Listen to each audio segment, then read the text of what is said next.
A teaching method in which teacher delivers instructions to large number of students. Macro teaching হচ্ছে এমন একটি শিক্ষণ পদ্ধতি যেখানে টিচার লার্জ নাম্বার অফ স্টুডেন্টের মধ্যে রিয়েল ক্লাসরুমের মধ্যে শিক্ষকতা করবেন for a specific period following complete lesson plan অনুসরণ করে একজন শিক্ষক যেখানে বৃহৎ সংখ্যক ছাত্রছাত্রীদের নিয়ে শিক্ষাদান পদ্ধতিটাই হচ্ছে ম্যাক্রো টিচিং, যেখানে মাইক্রো টিচিং এর বিভিন্ন স্কিল থেকে শুধুমাত্র একটি বা দুটি নিয়ে হয় মাইক্রো টিচিং, আর ম্যাক্রো টিচিং এর পদ্ধতিগুলো হচ্ছে যে শিক্ষণের সম্পূর্ণ স্কিলগুলো এই ম্যাক্রো টিচিং এর মধ্যে শিক্ষক ব্যবহার করবেন।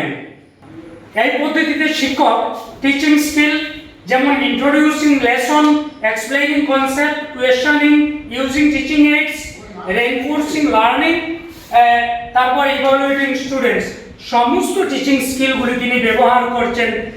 পাঠ উপস্থাপন করছেন এবং সেই বিষয়টি ক্লাসের মধ্যে আলোচনা করছেন, আবার প্রশ্ন করছেন, তারপর ইউজিং টিচিং এইড নানা ধরনের টিএলএম বা শিক্ষণ সামগ্রী ব্যবহার করে বাচ্চাদেরকে বোঝাচ্ছেন, ক্লাসরুম পরিচালনা করছেন, তারপর বাচ্চাদেরকে আবার ইভালুয়েটিং করছেন।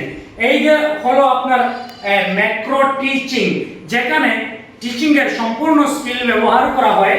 আবার আমরা চলে আসছি আবার মাইক্রো টিচিং, সেখানে শিক্ষক অতি কম সংখ্যক ছাত্রছাত্রীদের মধ্যে একটা নির্দিষ্ট স্কিল শুধু আলোচনা করেছেন, নিউ লার্নার টিচার। তো চলুন তার তফাৎগুলো আমরা দেখে নেই।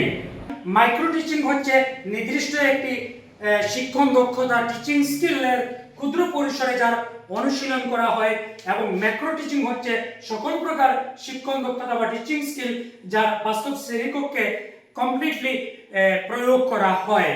মাইক্রো এবং ম্যাক্রো টিচিং মাত্র আপনি 1 মিনিটেই শিখে নিলেন। ভিডিও